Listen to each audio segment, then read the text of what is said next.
Hello, everyone, and welcome once again to the Pika Serenity podcast. I am one of your hosts, emallson, and as always, I am joined by my co-host, Anomoly. Hello. And this week, patch 9.1 PTR is finally here, New and content. we are no longer scraping the bottom of the barrel for topics, and we're going to spend the whole show talking about stuff from the new patch.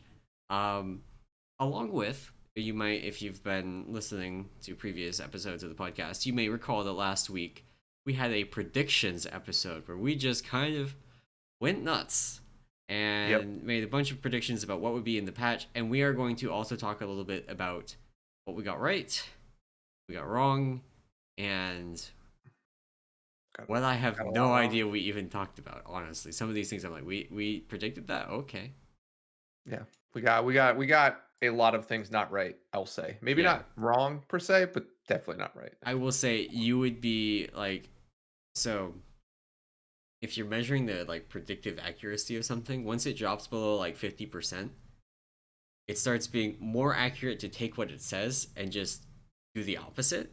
Yeah. And I think we're at that point. I think we are with our predictions. I think we are.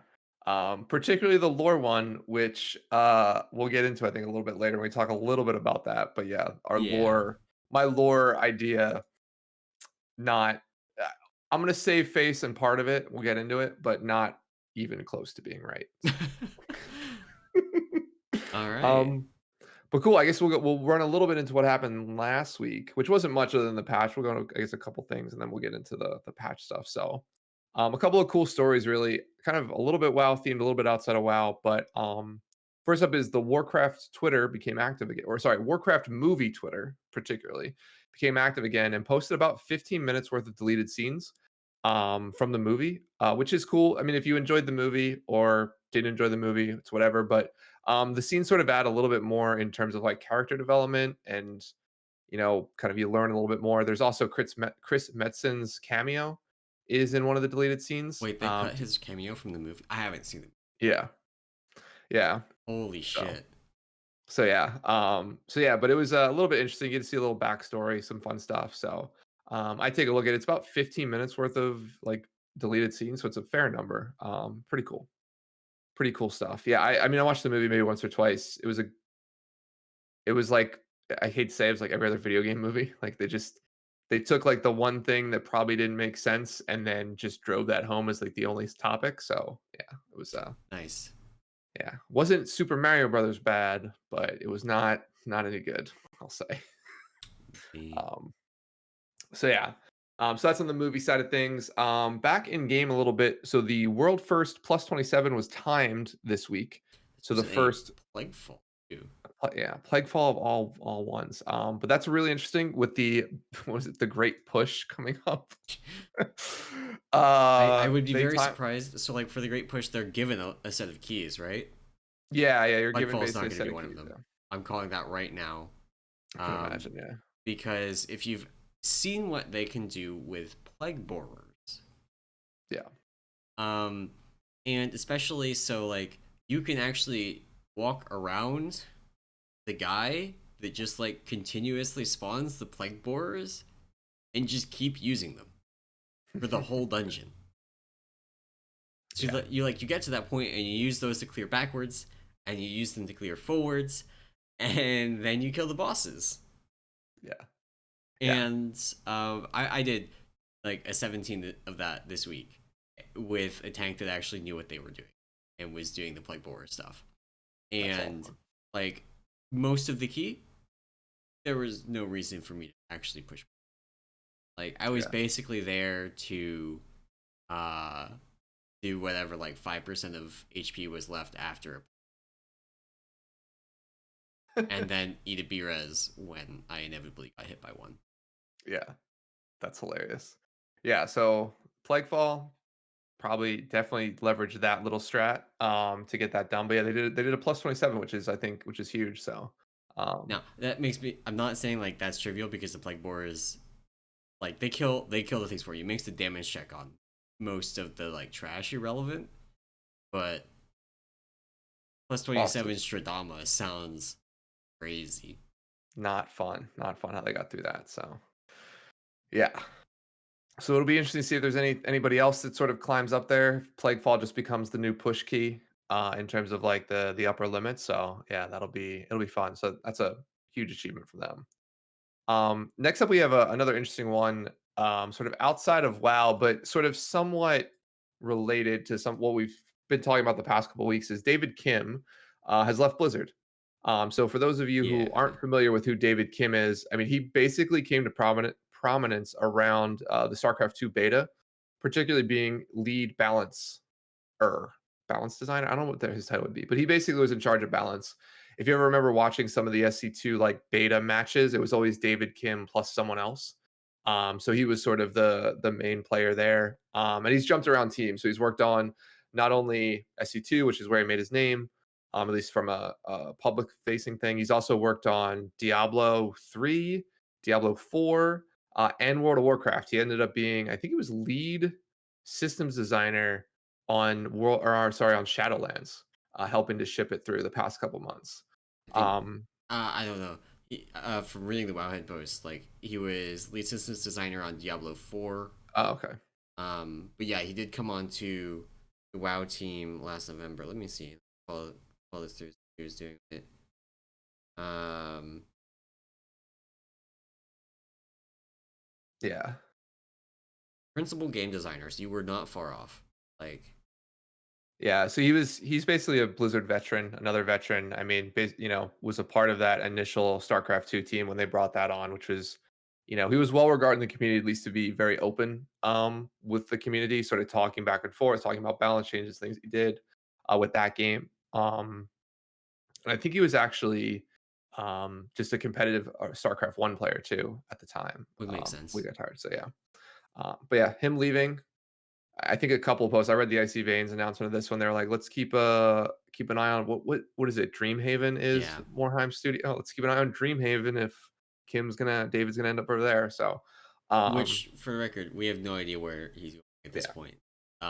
But there has been a pattern, yeah, and even if the pattern is not Blizzard, like longtime Blizzard employees going to Dreamhaven, there is definitely a pattern of longtime Blizzard employees leaving Blizzard right now. yes, yeah. Which is, I think, maybe not concerning, but maybe this is like the phase two of Blizzard or the point in time where like we start to see the studios. I'm not going to say decline because I think they're still putting out good games, but it's like where the studio shifts, where like Yeah, Westwood stopped making Command and Conquer games and became something a little bit different. The and who was it? I Maxis. wish Westwood Studios had stopped making Commander and Conquer games. Well, they did, and then EA bought them and started making like CNC Generals, and Like the new Generals ones. was actually fine, um, but there was No, Red Alert 2. it Okay, was definitely not Red Alert 2. But let's be honest, very few games are on that that's level. true. God, such a good game. But in any event, or you Yeah, could also yeah, reference like Maxis with the yeah. Sims games, right? As another issue. So we'll see. But yeah, it's just another long time employee leaving, which sucks. But hopefully he finds a cool home to do some cool work. So next up, sort of this is a patch thing, but I thought it was slightly outside of it. What we'll talk about is that Blizzard is adding Raider.io. Well, not Raider.io score, but they're adding essentially a dungeon score, Mythic Plus score, to the default UI. So Raider.io put out a post about this that they're sort of advising them on the scoring system. We can just assume this is another idea of gear score add-on being integrated in the UI in terms of providing Yeah, item level data. Very similar here. We'll see a Raider.io like score in the default UI coming up in patch 9.1. So I'm very um excited about this because this actually means that like right now, if you do want to upgrade stuff with Valor, you have to get like every dungeon done on 15, which is mhm. very like restrictive. You can do a lot of keys and not actually have all of them timed on a 15. It's like me, lots and lots of the other side. Very, very few dungeons timed over 15. I say very few. I'm still like 2 dungeons off of it. You're Uh, getting there. Getting there. Maybe this week. Maybe not this week. I don't know. But like this opens up the possibility that next season the way that Valor upgrades work is could be based on your score, which is not something that they could have done this season because there just wasn't a score. So Yeah. if they want to do something like in arenas or like in PvP where your rating determines how high you can upgrade stuff, like this gives them the ability to do that with Mythic Plus. Like your Mythic Plus Yeah. score can now directly control like how far you can upgrade your That's, Valor pieces. to be fair, I had not thought about that. That's a really interesting point. And So that's not my original like idea of what they might be doing either. I stole that from somebody. Like gotcha. I think it was Gotcha. might have been Jaxel that was speculating about that. But That's an yeah. interesting point. That's really cool though if they end up doing that. So but yeah, so this will be in the default UI. You'll be able to see the score. It'll be fun. People are already complaining. Oh yeah. It is what it The is. same So like there's a couple of threads from the PTR forum that I have heard have lots like get some popcorn because there is a sizable contingent of the let's say the people that are casual but think they are like limit tier, that kind of player that is gotcha. very not a fan of greater.io score Yeah, because theirs sucks and they blame the score, not themselves. And exactly. like Yeah. my What a score is not great. I know exactly why my score is not great. It's because almost all of my dungeon runs are on the other side in Plaguefall. yeah, yeah, exactly. Yeah. So I mean it'll be cool if they actually do add that to sort of more granularity in terms of the upgrades, which will be fun. But yeah, Rated score coming to default UI. I wonder what they'll call it. Maybe it's just like Mythic Plus score It might just be rating. score. Like it's very straightforward. And or Yeah, maybe they lean on the rating thing and it's like Mythic Plus rating. that'd be cool. We'll see. We'll see how it ends up. Next up, speaking of people who are upset, because I actually did read a couple threads about this one. The Slime Serpent Mount has been found by the Secret Discord, and you get it by soloing the last two bosses of Plaguefall. Um, People are upset about this because it was found out today, Emallson, and they do not have the gear or the ability to solo the last two bosses because they are X class that can't do it. They're upset that people get things before them, and this is egregious. I And love that like this is an like, account dude, wide thing. You can do it on one character and get it on every character. It's like so it's what not if going you're a away. priest main or a mage main? Like eventually, for one thing, eventually it will be trivial, right? Because Yeah, this isn't going away. Like none of the other secret mounts have gone away. Some of them are a lot harder to get because you have to like find a group to do them, yeah, but they're still in the game. This is just one that's going to get easier to get as time goes on. Like by the end of the expansion, soloing this on here, you have to solo it on heroic or mythic. You cannot solo it on normal. yeah. Um, but like soloing this on heroic, if you're mythic geared, like I haven't tried yet, but it doesn't sound very hard. And if you're not, 2 tiers from now, it's not going to matter. Exactly. Like they scale it up, but they don't scale it up by that much. Yeah. And that's the thing is like it's so weird that like if you cared enough about this to go and get it, then like put in the work to go and get it if you don't have the quote Yeah, unquote like meta class to get this done. yeah. Which I don't Which even know if there's a I've meta seen class a for it because couple it of literally was found the other day. I, So I've seen a couple of choice wildhead comments of people being like, "Oh man, this is really a slap in the face. Like, a bunch of classes just can't get this. Like, most of the tanks are fine, but monk tank can't get it." Meanwhile, we literally have like multiple people in Brew Lounge today that heard about it and just went and got it. walked in and sold it. Yeah. Just walked in and did it. It's just I'll never get this that aspect of it, right? Which is like I can't do it. I mean, like the Mage Tower is like another perfect example of this where like people complained that they didn't get it done the first week. I'm like, it's supposed to be super hard content. It just Yeah, happens to be solo like hard content. Like, I spent way too much time on the Mage Tower because I was not mythic rating by that point in time, hmm and so I was going in with like heroic Emerald Nightmare gear, ooh. a little bit Yeah, of that's Nighthole gear. It was like what was I guess it was not Emerald Night, it was heroic Nighthole gear. It was like yeah. 890, and that was very hard. I spent a lot of I time in can it. I imagine. could probably like walk back in and do it blindfolded, but yeah. Yeah, I Like mean, I that had the one, I similar actually thing. kind of understand the complaint about some classes being a lot harder than others because doing it on a vengeance team with other was a complete fucking joke. Like I did that one at eye level 880 and like 8 pulls, and then my monk, I probably had a couple hundred just because it was a lot harder. Like you get Yeah. knocked off. Like getting knocked off is, depending on your latency, just a one shot on monk. But demon hunter is just like all of the. Yeah. That's fair. Maybe that's fair, But that's but yeah, I because it's think like a time limited thing, right? That was yeah. time limited, so the harder ones, like you had to you had to do something harder in the same amount of time. Yeah. And I know, like by the end of the expansion, it kind of trivial, and you can do it on whatever. Because I did it on whatever. I have almost all of them. But I Yeah. think that one The has a ones I little cared bit about, more yeah. weight than like complaining about something that's literally never going away. Get it later, man. Or like level something up and get it if you want it sooner. Like if Yep. you don't think you're gonna be able to do it. Yeah. I I don't leveled know. the warrior this week. I went from 45 to 60 over the past week. It's not that Nice. bad. Level a Oh, tank. It's real that's quick. funny. That's funny. Oh man. All right. Well, that's the slime serpent. It's been found. Maybe I'll do it. Maybe I'll try and do it on my Mistweaver. We'll see how that goes. Um and okay, so final news thing, which is sort of WoW-ish related, but I this is more personally, I really like this stuff, is the world record for Nax 40 Classic has been broken by Progress, the guild Progress. They completed Nax 40 on Classic in what was it, 45 minutes, I think? 47 yeah. 45 minutes and 18 seconds. That's honestly Uh impressive. I'm pretty sure that like in the past when I've gone and like done axe clears solo yeah. for transmog, it's taken me more than 45 minutes to place.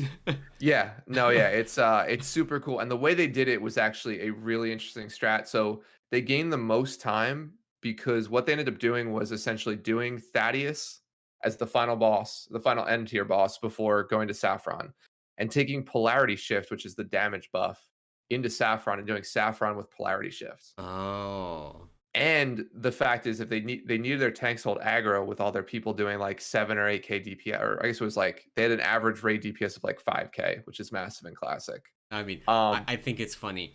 5K raid DPS right now would actually be like total. yeah, exactly. That we've gone back to those numbers. But they did it using Light of a Loon, which, if you don't remember, it's a one-time Oh my use quest god. item that makes you vulnerable to damage for 10 seconds. So because Saffron cleaves, essentially whenever the tank was tanking Saffron, they'd pop that potion so they'd live through all the damage, and still they basically had to race the clock. But they killed Saffron. What was it in 24 seconds? And previous Saffron kills are like in the 80ish second range for like typicals. So they were definitely more efficient because I think they beat the record by over 2 minutes, like 2.5 minutes. So that didn't account for all the time they saved was that That's quite a Saffron bit. strat. Like they shaved a minute But off their time just with that. yeah, but yeah, definitely That's a minute right there. phenomenal. I cannot believe, because that's a one time, like you can only get one of those per character. Yeah. If you use it, Yeah, doesn't early. matter if it's wasted, like it's gone. You can never Yeah. get it again. So they had to level up characters with like the intention of using them for that. Or I mean, if they're anything like me, they probably just still had it in their bags for when they Exactly. And we're waiting for closed. the right time. Yeah. Yeah. So that Well, was I mean, cool. It this was was a the cool right little time, strat. so Yeah. It was a cool little strat. I watched sort of the Thaddeus part, which was pretty funny. So they basically held DPS right at the end. So they literally had had a polarity shift, which is when your signs change or whatever. So they had the full duration, killed him in the next second, then ran through the portal and dropped right in Saffron's room and killed Saffron in 24 seconds, which is crazy. So that's amazing. um, yeah, so that was the cool speedrun strat there. So yeah, I think that's it for stuff last week. I mean, I think the news week was dominated by the patch, which is where we'll spend most of our time. But those are just some of the quick things from last week. So yeah, want to turn our tables into 9.1 is here. At least the Yes. first glimpse of it. So yeah, I think I wanted to start at least going through some of the class changes because it's probably what most people care about, want to hear about, all that fun stuff. I have bad news. Yeah. Oh, you do? Oh, I have not good news either. What's your bad news? Bad news is there are none. Oh, well, okay, so mine's not that bad. Uh so at least for Mistweavers. Mistweavers actually got a ton. I'll say not a ton, but they got the majority of our changes, or really all of our changes, were around PvP. So we had a Okay, ton yeah. of PvP changes. In terms of like, I think we have the ability now to like do things while we're stunned, which is I think was the Mm-hmm. biggest complaint. So there's a bunch of that, and there's just been a across the board a bunch of different changes in terms of like buffs to specific PvP abilities, changes to other things. So yeah, it seems like it's the PvP tuning pass for Mistweaver. Um, but other than that, I think the only other interesting thing that people are trying to point out that might be an actual class change is that Revival has gone from none to one charge, and that the charge rate has a 3-minute cooldown. So to be fair, this actually doesn't change anything in PvE. Some of the speculation is that this has to deal with the way that one of the PvP talents is functioning, and that the way that Blizzard is making it work is by just changing it into a charge system. Okay. And uh, utilizing the charge to make the needed time reduction or cooldown reduction on it. So I mean, maybe. I know that Keg Smash, for example, got changed to the charge system in Legion when we got the legendary that gives it an extra charge. yeah, So I wouldn't be totally surprised to see it actually get a charge. But then it's also one of those things where it's like not a functional change for the most part. right now.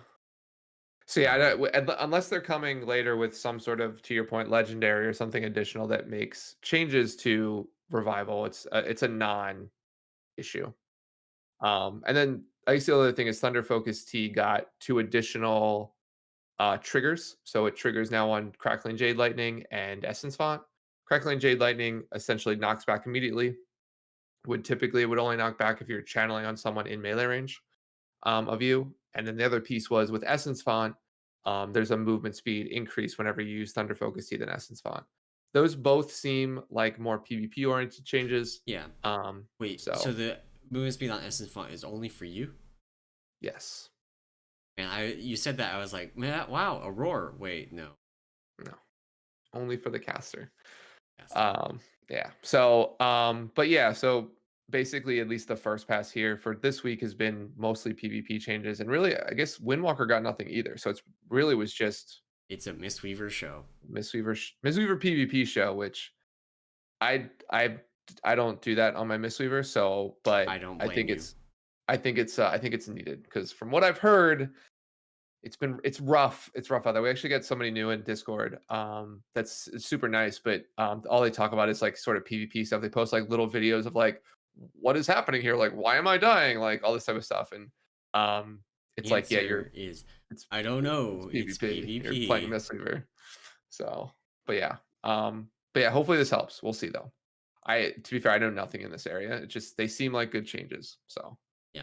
Um, so yeah, that's the class changes, quick and easy. But some of I think the bigger systems changes they've done is one of the big ones is they've added essentially 3 new Soulbind traits to every Soulbind tree.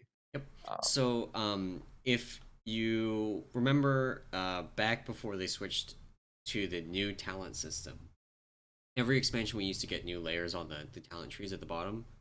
mhm, They literally just did that to the Soulbind trees. That's like the whole thing. yeah. Notably, there are new like potent like conduit slots in there, right? So trees get like 3 potency conduits is now possible, which it puts tanks in a very interesting situation, having exactly 3 potency conduits, which means But you that get extra endurance. exactly 3 potency conduits. Um, so that means that well, this is like speculation for the future, but in 9.2, if they want to do this again, they have to add more potency conduit, Yeah, or tanks literally won't be able to use some passive, or like we will have to have empty conduit slots in some pass of the tree. yeah, that'll be fun. Um, What you Yeah, no. mean? So the way it ends up working, I think, is at the top of to your point, at the end of the tree, it's essentially after your current capstone ability, there's one potency slot. And then your tree basically branches into 2 different traits you can pick. Underneath of those traits is either an endurance conduit slot or a finesse conduit slot. And then finally there is one capstone ability below that for basically 3 total. So So you can only basically pick 2 of the 3. here's Um, yeah, the Polyghost tree for Trunks as an example. So this right here is the spot where it ends right now. Let go of the past. We have an actually mandatory potency conduit, but you have to take that one, and you have to Yep. take. And you get a couple of options here, and then there's a new capstone at the bottom. And some of the capstones, actually, some of the new Soulbind traits in general are just extremely good. Pelagoses are not. Depends on the proc rate on that one. That one's gonna be tough. Yeah. But okay, even just being 40 mastery for you and your partner is actually not at all close to some of the other ones that are in the game right now. Let's No. go look at Mechanicos for a comparison. Mechanicos has this thing, okay? This thing says, after taking physical or magical damage, gain a shield that absorbs damage equal to 8% of your maximum health in 10 seconds. Happens at most once per damage type. And they mean physical or magical, not like fire, frost, nature. Like physical or magical, once per 30 seconds. So it's like up to 16% of your HP every 30 seconds. And like, it's not great. It ended up doing about 400 HPS on my monk in raid testing. But that's not even the best one. Like, there's stuff like this thing that was actually just 10% of my damage in raid testing. Weapons of Order releases a blast of overcharged anima at your target's location, dealing damage split evenly between all targets, and reduces the cooldown of your Kyrian ability. And the amount of cooldown that you get and the amount of damage that it does actually scales with the cooldown of your ability. So, for example, Kyrian Warrior ability is a 1 minute cooldown. Their numbers are half as big as Weapons of Order, which is a 2 minute cooldown. Presumably be then smaller than a 3 or 4 minute cooldown. But there's actually stuff like Night Fae. Where's the one? Here we go. Waking Dreams. Whenever you take damage below 80% health, you gain a shield for 30% of the damage amount, lasting 3 seconds. My Warrior Kotank in PTR testing running this, and legitimately just had 1200 HPS from this trait. They gotta add an ICD to that. There's no internal cooldown on that? There's not. That's And ridiculous. it was 1200 HPS with overhealing. So it's really going to be more like, I think it was, we maxed it out, would have been 1400 plus HPS Jesus. on raid Yeah, I testing. gotta add a cooldown to that. And it would have been like, Brewmaster can actually realistically hit that amount. And it would have been higher because it actually scales with Celestial Fortune for Brewmasters. Oh, So it would have been another nice. 30% higher just based on that. That's crazy. So there are some very, very good Soulbind traits, some of which I'm sure will be nerfed. But one of the things that I am curious is if this will cause a shift in the meta for like different covenants. Oh Because yeah. a lot of classes have like two, well, especially for classes that have, like we talked a little bit about this last week, classes that have bad Soulbind ability or covenant abilities, like Warlocks. Like, if suddenly the class with the best Soulbind traits changes, the covenant with the best Soulbind trait changes, do they switch covenants? Especially with Warlock is maybe the wrong one to mention because Affliction got gutted and Destro got buffed, so they're probably changing anyway. Yeah. Um, but like for Monk, for Brewmaster's gotten no changes so far. Um, will it make sense maybe to switch from Kyrian to Night Fae if some of these Soulbind traits go in as they are now, basically? Yeah, which is crazy, yeah. So Yeah, I don't know. I mean, I didn't deep dive these yet from Mistweaver. I basically just reviewed a lot of the Kyrian ones. And it I mean, I don't think it changes at least our Kyrian choice. Like Clea is still hands down the best, and her capstone ability, which actually gives you crit based on the number of stacks of Valiant Strikes you have, is even better. So I mean, um yeah, but there's definitely some interesting ones in there. That in terms of like how they end up functioning for Mistweaver might be good, but um, like the Mechanicos like Soul Glow Spectrometer one is interesting. But it depends on how it. Unfortunately, not being able to test this one because I'm not Kyrian, and you can't have. I did test this one actually. I tested it for Word Up actually was in our PTR group and he was asking me about it. Um, it goes that's the one that like stacks up to 5 and then Yeah. yeah. So it goes 0 to 5 and then immediately resets and goes 0. There's no cooldown. Okay, but does it proc on like rems? Oh, Like, I does have it no proc idea. on any healing? That's the question. Is because if it Okay. procs on I any mean, healing you do, I have a monk that's Kyrian on PTR. If you want me to go and test it, I can and test it. maybe we'll talk about this afterwards. But Yeah. yeah, that But was yeah, that'd be the interesting one for that. I tested it for damage.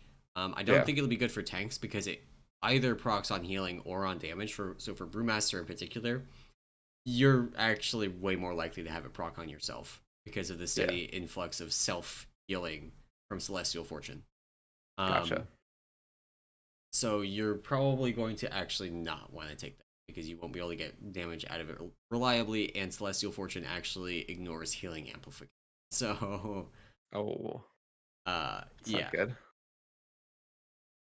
Um, But yeah, it does like it's if you're only damaging things, it works out to like a 2.5%, which is actually a lot for a Soulbind trait. yeah, no, yeah, that's actually big for a single trait. So yeah, so I mean, I guess yeah, some of these are good. These new, they're gonna be good. So it'd be good to like dive into them and see what they'll change. That knife A one seems ridiculous for anyone, to be fair. Yes. Like that's a huge defensive bonus. So, but yeah, Which new soulbind and to be traits. fair, that Night Fae one is only doing those numbers because it's a tank. It will do lower numbers on a healer or a DPS because they're just not getting hit as frequently or as hard. True. Well, but like on a Like fight if like there's a Council of Janet again, Blood. it'll be extremely Well, we had Council of Blood, which is where like the okay. majority of Yeah, the raid, particularly yeah, that would have been after like huge there. towards the end of that fight, you spend most of your time below 80%, like, and it's Yeah, playing catch up, right? So, yeah, um, so yeah, so it'll be interesting to see if they nerf that one. yeah. But we didn't get anything around empowered conduits, right? Like I haven't seen No, anything. there was a tooltip that popped up for me about it, but there wasn't anything I could do with it. Like one of the help hints on PTR Gotcha. popped up and was like, "This is an empowered conduit," and it was just a regular ass conduit. So I don't know what I was supposed to do with it. Yeah. Interesting. Interesting. So yeah, so that's new soulbind traits across the board, which is cool. I don't think, to your point, I don't think they extend this system in 9.2. Okay, I think I think unless they are actually going to add new conduits, I which don't they think they could do do. that. I actually like if they're gonna commit to I the hope system. they I don't. think they need to remove, replace, and add new conduit. I don't know that that's the way I want them to go. I would rather get tier sets. Yeah. Rather get tier sets. But No, I agree there. But we'll see. We'll see. I hope they. I mean, because at that point they're going to add potentially another three, and the trees are already massive, right? Like they're big, and I don't know. We'll see. did you ever have you ever seen one of the like forum posts of people like there's one I remember from way back in the day, someone confusingly asking like, what do I do with my talent points? I've gotten all the talents. Because they were on a small screen and didn't scroll down. Oh no, I've not seen that. That's And that's the kind hilarious. of situation that we'll run into if they continue extending the soulbind Yeah. trees down. Yeah. Hopefully resolutions are better nowadays than they were in Yeah, but still, classic. But like these are that's actually like I have to scroll. I just had the Wowhead one up, and I have to scroll a bunch. I don't think yeah. I have to do that in game. I think the Wowhead one is bigger, but Yeah. we will hit that point Yeah. even in game. We keep making them taller. Yeah, we will. We will. That's for sure. That's for sure. So yeah. So those are. I don't know if there's anything else on soul binds or covenants in general. There's been no covenant ability changes that I'm aware of. Covenant At least. legendaries. Oh yeah, covenant legendaries were the one thing. Sorry, I didn't put that in the notes. But there are no monk ones. There So are no monk ones yet. Um, um, yeah. but there are covenant specific legendaries coming. Oh boy, am I Um, not happy about that. neither am I. Maybe we can segue this in the next area because I don't. Okay. Maybe it doesn't hurt as bad. So yeah, it sucks. Not a huge fan of covenant specific legendaries because if they're good, like then that's just another layer of something you have to figure out of is my covenant specific legendary good enough for maybe a covenant that's not as good to bring it up to being better than my current covenant, and do I need to then start to transition? It's like another layer of like now you have soulbinds legendaries, covenant specific legendaries, and then covenant abilities, and then Hmm. all that sort of layered on top of each other. Even like soulbind trees themselves, like some classes, because you get two potencies, you know what I mean? Like I run into this with one of my the other holy paladin in my guild where he runs Kyrian, so he gains access to two finesse conduits, and that means he can run the freedom movement speed one, and I don't. So then he's like, "Why aren't you freedom everybody?" I'm like, "Well, it doesn't. I don't increase their speed, so I don't. It's pointless." Anyway, an aside. So it's just another layer of that, but they are adding covenant specific legendaries. Um, Along with that, though, they're removing, well, at least for the upgrades beyond rank 4, there's no soul ash requirements on Yeah, currently on PTR. So there is a different currency, and I don't think they data mine exactly. If I don't know if they data mine exactly where it comes from. there's the, like Um, a crafted thing. yeah, So Preach had some testing that he was doing, and there's periodically like a daily that appears, and apparently right now it's not every day. But in the new zone, there's a daily that comes up that gives you a resource, and you take like 15 of those and crafter, and they make you an upgrade thing. yeah. That's how it appears to work right now. The daily has only come up like once, maybe twice in the past week, so nobody's actually been able to go all the way through with the whole process yet. Um, but the items are also not bound on pickup, so you can buy them and sell them. Oh, I did And not realize that. if you have a whole ass load of alts, every time that one of those dailies pops up, like bam, upgrade one of your Yeah, legendaries. Just like 14 alts, there we go, new rank. that's awesome. That's awesome.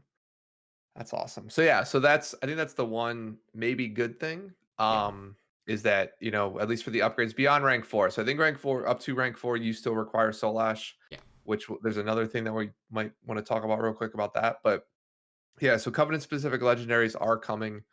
Um and there of course no monk ones as of now. I actually didn't read if Much like the there other aren't, there weren't monk covenant abilities for the longest time. I would be very exactly. surprised if we have monk covenant legendaries before like 2 weeks prior to patch launch. Exactly. That'll be fun. But I mean, in my opinion, there's like no good way this can go. Either the covenant legendaries are there's like three ways this can go, right? Number one, they could all just be like deliberately undershot and just absolute ass, and the only people that make them are the people that are making one of every legend.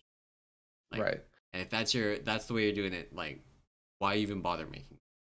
Yeah, or some sort of like utility legendary that like Yeah, works is like an open world, like yeah. when you're out and about type buff or whatever it Which ends up like being. Yeah. we talked a lot last week about how bad open world. Why would you make it legendary? Yeah, well, fair. The second way it can go is that they like deliberately undershoot the power level, but like try and make it so they still like are appealing in some capacity, and then just like fail on one or two of them, and those just like end up defining the way that a spec plays in 9. Yeah. Like, I think that's the most likely thing to happen is they completely like they accidentally make Mechagon bracers again, they accidentally make Font of Power again. It's just something like that is going to happen. Yes, And the yes, last yes, yes. possibility is that they're all really good, and then like everybody just uses their Covenant legendary, and they just use whatever Covenant has the best legendary, which I That's true. think is unlikely. But yeah, I think the Yeah, I most don't likely thing is that they're mostly undershot, but then they miss on a couple, and yeah. Yeah. Yeah, that I would also land there where it's like, yeah, they miss on one or two of them for a class and it just becomes the way you play that class. So, yeah. um so yeah. Gosh, oh man. Oh man. Um so yeah, so um I think the only other final thing on legendaries is there has been data mined by Wowhead, something called Mega Solash, which no one knows what this is for. I'm assuming this is potentially just some sort of catch-up mechanism where like I love the you name though. yeah, like Mega Solash, where it's just like a larger Solash cache or Yeah, whatever that you can either like drops at the end of Torghast now, and it's sort of how they move up, or it's like something you can purchase with like maybe Stygia or like something like that, right? So nothing other than the name and the fact that it's a currency, I think that was data yeah. mined. So yeah, more to come there on legendaries. No new legendaries beyond the covenant specific ones. I don't think we'll actually see new legendary powers other than these covenant specific ones, but I think 9.2. Like Yeah. Definitely by the end of the expansion, we will get new legends. So many Yeah. of the legendaries are so ass. There's like, they got to do something. But then I say that about conduits, and look, we are. Right. And I mean, to be fair, did they add new legendaries in Mm-hmm. Legion? But Yep. they added like Nine point one. they added like common ones, right? Nope. They didn't add, are those class There was specific ones? two. There was two batches of new legendaries. There was the class rings, Okay. and there But was everybody got, they weren't like like, there those was were that like one that like common. everybody could get, and then there Yeah. was a new batch of like class or spec specific ones. So like Brewmaster's shoulders, the ones that we like the Stormsound's last keg that we use now, that came out in I want to say 9.1.5. Okay. Um, Yeah. I mean, as a Mistweaver, you used like or 8. I don't remember. Sephu's. Yeah. Yeah. Yeah. I don't, to be fair, I don't remember any of the Mistweaver ones I because mean, we used that's because Sephu's, you're a Velen's, Mistweaver and and we use all the common ones. We use Sephu's, the Net Pride and Velen's when Velen's came out yep. with whatever, 7.3, 7.2, something like that. So Yeah. okay, cool. Interesting. Well, maybe we'll see more legendaries, class specific ones. But yeah, I think this is all we're gonna get for 9.1, and then we'll see, yeah, I more think we class would have ones. seen. I think the Covenant specific legendaries are the new legendaries for 9.1, which Yeah. actually it's a fucking lot of legendaries. Have you like I there looked, yeah. It's 48 new 4, legendaries. yeah. Like, I don't know what Blizzard like. I don't, there's like a part of me where I'm like, you just make too much work for yourself, Blizzard. Like, oh, right? Blizzard, you guys need to chill. Right? Like, Like just simplify we it. are Like, I going don't to think, get 48 new bad useless legend or sorry, we're going to get 46 new bad and useless legendaries. There's going to be two that are busted as fuck and they're going to like force I don't know all the fucking mages and warlocks to swap to Venthyr or something. yeah, yeah. I And don't know why. that's it. Like all the other ones are going to be a waste of everyone's time. Yeah, that's hilarious. And That's it's hilarious. been like that repeatedly. Like that's the thing with Azerite traits. It's the thing with Soulbind traits. It's the thing with legendary current legendaries. Yeah, Um, that's so maybe funny. one day they'll learn from their mistake. We'll see. We'll see. We'll see. We'll see. So, Then again, I say that, but we so, used to get like 36 new tier sets every patch. no, wow. Yeah, abilities. Yeah, that's true. We did Oh get God. 36 new ones every patch, though they were, and we did have this exact problem actually with every single one. It was Yeah. 30 of them were bad, six of like two of them were like beyond broken, and like four of them were very like there were a bunch that were like just good because they would like toss in a stat bonus. It's just like by Right. default this is good because it gives you stats. I do 6% more healing with this ability. Cool. Yeah, That's awesome. Yeah. yeah. Yeah. I So guess it's very very similar from there. So, oh, I guess let's go into a little bit more of the campaign stuff, and then we'll do campaign, raid, lore, and corruption 2.0 because it's in there. So yeah, so real quick on the campaign side of things, I think one of the predictions we had, which we're trying to lay these, I don't think we've done it anywhere else, but you had this prediction that flying was going to be enabled by collectibles, basically having to collect a I bunch of don't know different if things. I would call that a prediction. That was like a wish. Okay, that was a wish. Fair That was enough. a wish. You said it during the prediction show. It became a Yes. Okay. prediction. All right. All right. That's fair. But they confirmed that flying is basically unlocked by the campaign, essentially fairly early with some of the wording Yep. they got, where it's like literally as soon as you unlock the new hub area, which is fairly early on in the campaign for 9.1, you get flying, which is Have you cool. seen? Are you able to fly in the new zone?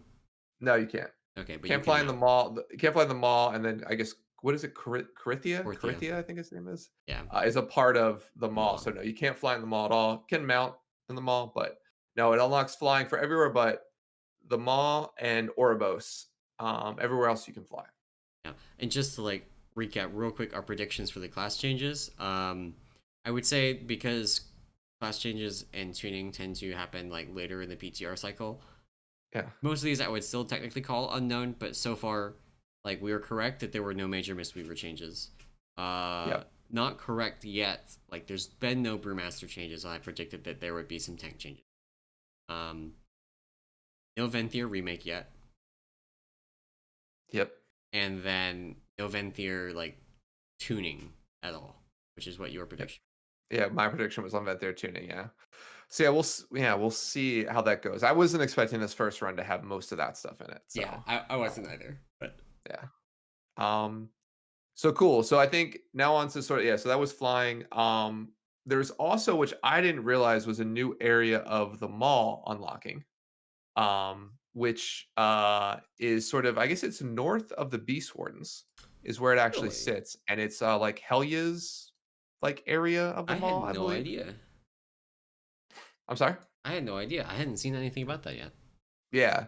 So, yeah, so the reason I looked this up because I had a prediction about this. But in any event, so it's basically north of the Beast Wardens. It opens up and it's where the new entrance to the raid is, which was my prediction was that the actual entrance to the raid was going to be inside Torghast. Right, and it is not. It is not. So I definitely got that one wrong. But I The think raid Wowhead's got a is post art. very I would say give you partial credit here because the raid is very clearly like Torghast themed. The areas that we saw of it, like you could have told me we were in Torghast and I would totally have believed you. We are. I mean, No, it no, like it's shows. no, it's actually Torghast. Okay, Like it shows. yeah, okay. Just so you're aware, it's like it's supposed to be Torghast. Which was funny because so speaking of like just the way that the zone, the at least the raid zone looks, people were also comparing it very much to ICC, which I don't think if people realize, but like when Sylvanas broke the crown and we like looked up at the sky and it was Shadowlands, and it's like a mirror of our There was world, an upside down ICC up there. but the upside down ICC is Torghast. Yeah. So like of course Torghast is going to look very similar to ICC in terms of like look, feel, and all that type of stuff. So I think I was talking to one of my I friends mean, about that. He's like, it definitely doesn't have the same look and feel as ICC only because there's no snow, no undead. okay, Like, okay, snow and undead is basically what I remember of ICC. but the architecture of the The building. So architecture of the like building is very, very the very similar. like yeah, You are very that part is correct. similar. That's true. Yeah, the mall's not very cold. I mean, it might be I cold, mean, but it might it's be not very cold. snowy. Like, can Venari tell us how warm it is in the mall? I don't know. Okay, so a little bit of a side. Like, do you think it's cold in the mall? Like, or It do you think it's has to just be, like right? Because I there's a whole segment of the of Torghast that is like this segment specifically. This one's hot, right? right? So the rest of them are right. Yeah, but I don't. But there's also like the cold depths. Isn't there like a cold hard depths one? Oh, you're right. There is. So maybe it's just like That's like the furnace room. yeah, And like there's like the cold, like there's like the ice chest where they keep the meat, or like the freezer section, yeah, right? So it's like, God, I'm such an idiot. I don't remember. Okay, so it's like you have the freezer section of the of your grocery store. That's the thing, and then you got those rotisserie chickens that are in like the shelves that are hot. yeah. That's like the hot section of And Torgas. you're saying that instead of like groceries in these, there's just souls. They're just souls. Yeah. So I think it's just normal temp. I think it's probably just probably like 68, 70, No, something no, like no. that. It can't be like a pleasant 68 or 70. Like it's gonna be normal temp, and by that I mean like 85 and 90% humidity, very swampy. So It's do you gonna think be the miserable, optimal? but it's It's gonna true. be normal temperature. The ground just looks very hard for it to be that humid. Like there's no moisture in the ground, I feel like. We're in the land of the dead. Doesn't have to make sense. Okay, fair enough. Fair enough. Fair enough. Fair enough. But so yeah, so there is a new area of the mall actually unlocked. Of course, with Corythia, right, being the new landmass that they're adding. But yeah, north of the Beast Wardens unlocked. Also, they removed. Speaking of the mall, they removed the rep requirements for all the different zones in 9.1, so you don't need to get Venari rep to go to Perdition's Hold, which is a terrible area anyway, and to go to Beast Wardens, which Really you have bad to go to area. Beast Wardens to get to the new I'm raids. getting summoned to the raid next I week. never, dude. I never run to the raid. I'm I been there run to too. Gaslanafria. I used to run to Nyalotha because somebody had to do it. Somebody had to figure out which zone it was in. I feel like the only raid I enjoyed running to was Eternal Palace because the entrance to that was so cool. Except for all the times that I got stuck.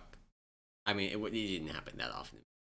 There were definitely several times that I just got stuck, where it starts to suck you in and Yeah, take you over to the raid entrance.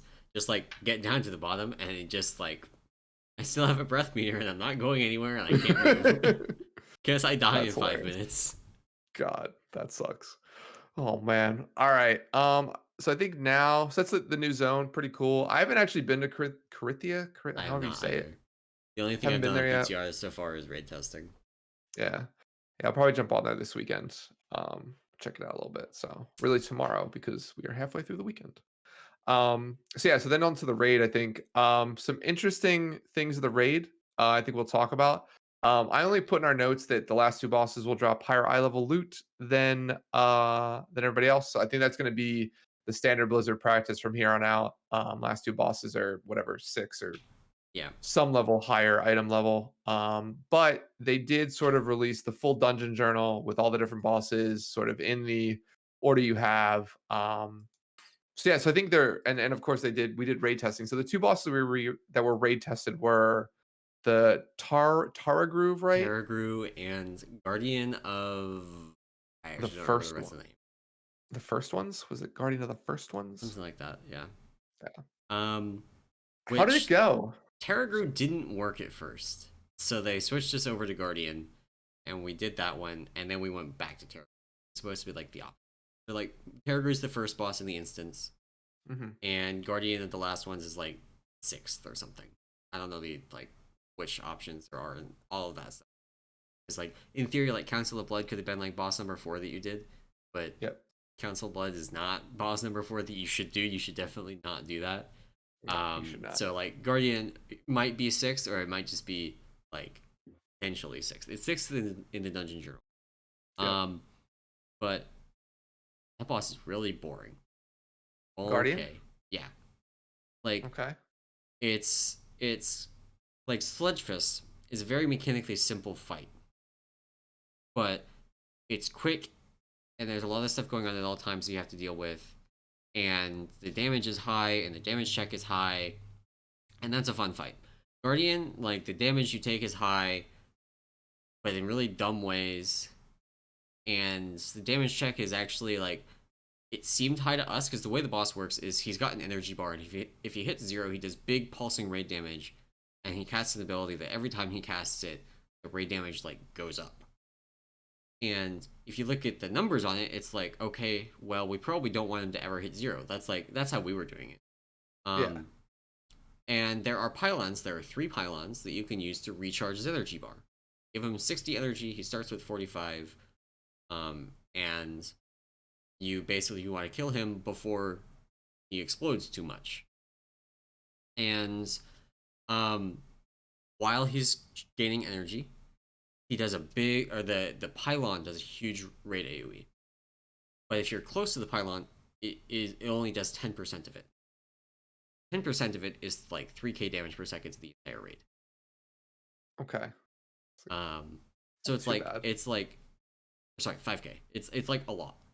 Okay. It's large enough that it is scary, and not quite one shot range when you're standing outside of it. So you can take one tick and not get it, but really you should be positioned anyway.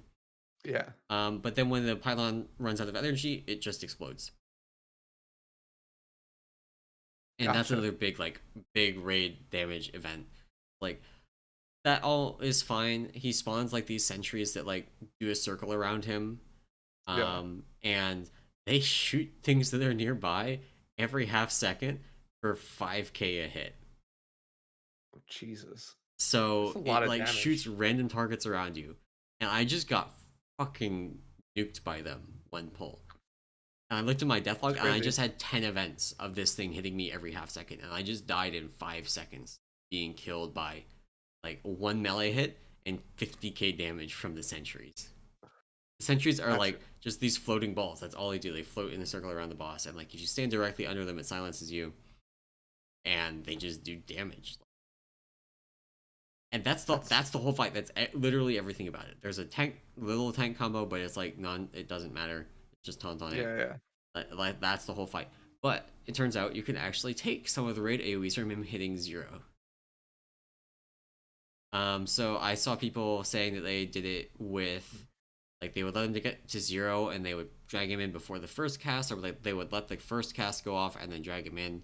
So like you can have that happen, which would lead you to like overheal the fight and then just like not worry about the damage check. So like I don't know. Boss Yeah, seems really boring. that's fair. Then there's the Tarragrue. This I is the heard one it's with the Anima Powers.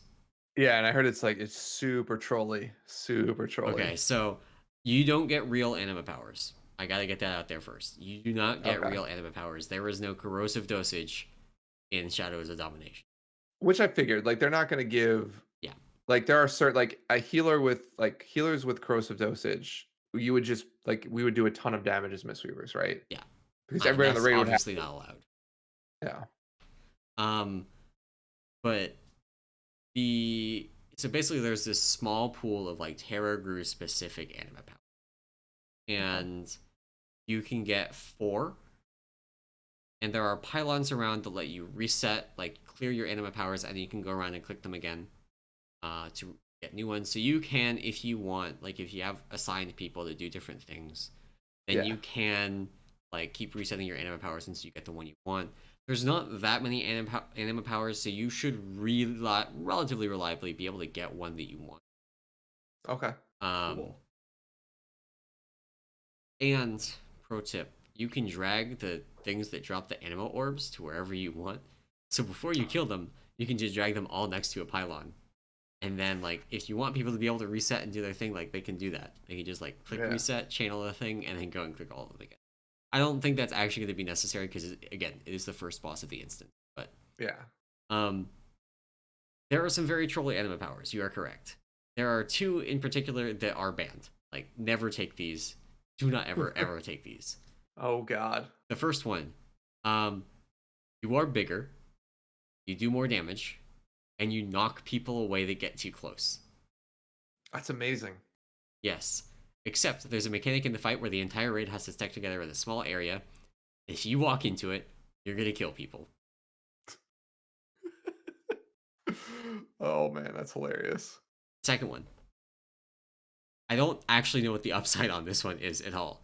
All I know is that when you die, you stun the entire raid for 10 seconds. Do not take that under any circumstances. I bet you I wonder if it's like a damage buff one. I Oh, wonder if I'm that's sure it is. Most of them are, but yeah. um, do not take that one. There are multiple mechanics in this fight that can very easily, like if people don't soak for it, for example, kill you. Oh Jesus. That's awesome. And if it happens at a bad time, like that's just a raid wipe. That's Yeah. we had that happen on a couple of pulls. We killed the Tarragrue. It's only heroic, so we killed the Tarragrue, and but we had a bunch of people with those powers, and we just like stopped and just said, "Go take off your powers." Like I don't even care if you get new ones, just go take those ones off. Yeah, just clear yourself. That's funny. So the Tarragrue fight itself is actually like way more complex and interesting than the Guardians. That's what I want, and I wonder if Guardians might just be a Incomplete. like to your point, might just be like a sludge fist patchwork style It's way fight. worse than Sludgefist. Right, but maybe it's just supposed to be one of Yeah, those like yeah, simple, like high damage, high healing yeah. sort Which of like as an check aside, part of fights. the reason like Sludgefist is fun is like all the damage is physical. Like, as a tank, part of the reason Sludgefist is fun is all the damage is physical. So Yeah, all the damage is something I can do things about. There's a bunch of yeah, magic damage on Guardian in it. gotcha. Yeah, and I Um, think, and I know that for like, I think I like sludge fists just because of the quickness of it, right? Like, yeah, there's it's it's very the quick. type of fight where like like you just it's an execution fight. So like you do Also, everything you need. okay, we have a prediction. I had a prediction on here that we wouldn't have spell queuing and push timer stuff in Yeah. the new raid. Already proven incorrect because on Guardian, his ability timers were changing depending on when you charged him. Oh. So the Sinzu is saying some things in Peak about how they thought it was based on crossing maybe crossing different thresholds on his energy bar or the amount that he had drained. So like once he's drained like 40 energy, he does a thing. Except that while he's being charged up, he stops draining energy. Like while he's being charged, he doesn't drain. So you can totally change the spell timers by draining him at Which different times. does that really count as Yes, because we spell? were trying to do so. Like we had one pull, and we were like, we dragged him in to charge him up, and we had the mechanic happen, and we're like, we should wait until after that mechanic happens in order to drag him in, so that we Yeah. can, not have it happen while we all have to be stacked in this small circle. So we waited the next pull, and waited, and waited, Oh no. and then it just like finally happened when he had like 3 energy left. He stood there casting. We just like couldn't get him in the circle before he died, Yeah, and yeah. like so. Gotcha. I think it does count. It's definitely not as That's bad as fair. like a generals or council thing. Like it's not a damage stop. It's more of a like you can drag him into a circle at specific points in time to Yeah. manipulate his ability timers. I just don't think that actually manipulating the ability timers like this has like I've never experienced it being a fun mechanic. Like it's just something that there is some set of timers that is so much easier than everything else that you always do that, and if you fuck it up, it's a wipe. Yeah, that's fair. That's But yeah, fair. okay. So that prediction, I'm counting it as already Yeah, correct. that's I'll let you have it for now. Okay. Okay. For now. But the No, Tarragrue, I'm back to the kidding. Tarragrue, is actually way better. Yeah. So there's a few different mechanics that interact with your anima powers. There's soaks that come up periodically, and you just gotta somebody's gotta stand in them and take a bunch of debuffs. While the thing is up, it actually buffs the Tarragrue. So like there's one that increases his physical damage dealt by 25%. And there's 5 stacks, and so you drain it, and every stack that you drain removes 5%. Okay. And draining a stack puts a debuff on you that makes you take 10% increase to physical damage. Um, and if you're a brewmaster, you're already thinking Angry Dave, and I'm happy to report, yes, you can. Um, Nice. but there's also an anima power that periodically will remove debuffs from you. Oh. It also grants like it'll periodically like make you take 99% reduced damage for 3 seconds, and then remove a debuff from you. So you can have the people that have that anima power do the soaking, because the debuffs have like a 3 minute duration or something, and Yeah, they're yeah. not magic debuffs, so you can't dispel so you basically say, okay, if you have that anima power, you do the That's really soaking. cool. Yeah. And so yeah, I actually think it's a pretty neat design. And there's other stuff like the Tarragrue is going to like periodically like target someone with chains, and people gotta like get in a line and soak the chains so that the person targeted doesn't die. But if you Gotcha, soak the yeah. chains, you get stunned. But there's an anima power that makes you immune to stuns. Oh, okay, The okay, the okay. boss tank buster also stuns you, so that's another one that like when I saw that there was a tank buster that stunned you, I was very not pleased. But it's okay because it's for one thing, it's just a 3 second stun. So your code tank just like taunts and it's fine, and 3 seconds later you're good to go. Or you can take that anima power that makes you immune to stuns and just never have to. One of the other Interesting. major mechanics is that I don't know if it's health thresholds or timer based. I didn't pay that much attention to it. It's honestly Mhm. pretty easy. The floor turns black. You stand in the little glowy spot. If you and there's other ones that look sort of like the glowy spot, but aren't glowing as much. They're like blank, but not glowing. And Oh, you stand okay. in one of those, something slams you and you die. You don't That's literally die, hilarious. but it does a bunch of damage. But Yeah, yeah. you stand in the glowy spot. It's fairly small, and this is where that knockback thing comes in. You really need to not take that power, because you Okay. can knock people out of the circle. It's going to be fun and like normal and heroic when you can just troll people and do it. Um, But a mythic, probably not. yeah, definitely would avoid Probably, it on your probably. first, like when you're first clearing the instance and just trying to make progression. Like, don't take that power. That's Um, awesome. and then at the end, one more thing. His like the amount of health he has and the amount of damage that he deals is actually like higher than, or it was higher than Guardian.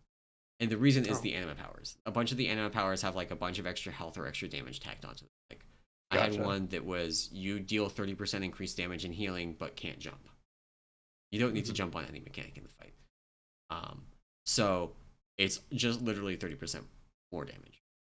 And like At you least can, on any mechanic you know of, right? Mythic only mechanic could yes, be at least on heroic. jumpy. Um, so that is something like you do need to actually care about the anima powers to some degree. But since the pool is fairly small, and like there was those two that I think are just straight trolling. The Um, dead the dead one seems so good because then you just get everybody with the stun immune one. oh my god, You broke it. Then you're I don't even know fine. what the other. I don't even. Wildhead might have a list up by this point, but I Yeah, don't even know I didn't what see the anything they upside of it posted, yeah, was. but Um, but yeah, but at 10%, he removes all of your Anima Powers oh, and deals 500% increased damage and stops all other Jesus. mechanics. Jesus. So, pro tip: you get one shot through Stagger and Fort Brew. You cannot tank him at that point. You kite him. You literally run away from the Tarragrue. Oh, really? Yeah.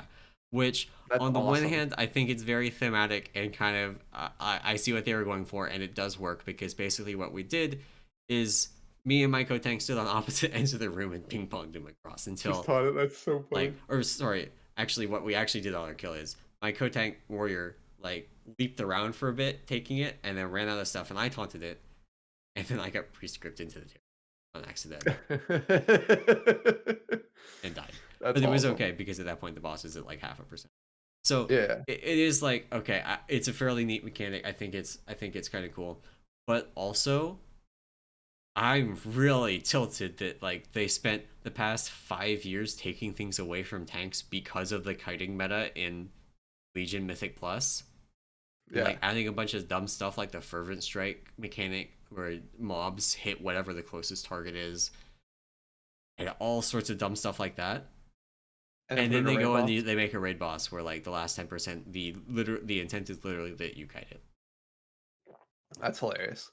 Yeah. So That's I'm I a mean little I bit think annoyed it's cool to about do in that. a raid, but yeah, I can get the I can get the idea that it sucks that they've taken that away from you for the past couple of years, right? Yeah. Um But yeah, I think the Tarragrue is actually a very good fight. I think a lot of the concerns that people had about there being like a fight with Anima Powers, with if when we were still like thinking, possibly real Anima Powers, that would have been really problematic. But oh with yeah. what there actually is, I think it's a fairly neat fight, and definitely a good first fight. It's going to be Yeah. kind of a pain to pug because like people have to know not to take the death power. Like at least like on normal and probably heroic, you can just power through someone dying, but Yeah. the knockback power just like don't. That's fair. That's fair. Um That's awesome. Yeah, I unfortunately didn't get a chance to raid test. I saw a couple of videos that my guild posted of some of the kills and some of the pulls. So Yeah, I really watched more of the Guardians than I did of Tarragrue. So I think Guardian um is the more confusing one. yeah, I didn't really understand. Like I saw the orbs floating around. I saw them moving bosses like Yeah, the so different like groups. the I orbs just that they're floating on, they literally just float in a circle around the boss, and if you move the boss, they like they have like some delay, but then they just move yeah. back into like they have they'll slowly change trajectory and move back into it. Yeah, they reminded me of like Algalon orbs. If you well, you I didn't never do that. did that, but yeah, Algalon orbs. Sorry. Um I don't know why I'm sorry. They just reminded me of that. Fuck it. So yeah, so that's I think interesting. Yeah, so it'd be cool to see more of these. I think as always, Blizzard sort of generally nails it with their raid stuff. Yeah, Um, so yeah, so a little bit of so I want to take a slight break from our like hitting these patch stuff and talk a little bit about the lore of everything. So real quick for people who are listening, maybe live or who are listening on the podcast, I'd probably just maybe skip ahead like 5-10 minutes. there will be a timestamp in the actual like the podcast and YouTube video when they go up. We'll have timestamps on it, so you can then just like skip ahead. Yeah. If you want to skip spoilers, because spoilers are Yeah. about to start. Yeah. So we'll hit two big spoilers that came out. And I'll probably so we'll hit first the Primus one and then we'll hit the Sire Denathrius one. So first up with Primus, basically the identity of Primus is revealed, or the Primus is revealed. If you guys are not familiar, the Primus was I described it as collecting a bunch of mannequin parts for our doll and playing a little dress up with our doll when you do the Maldraxxus campaign. But the Primus has been identified just through some text and I think some zone yells as the Rune Carver, which of course is the large chained up gentleman or lady. I don't know if they have a gender, if they identify as anything.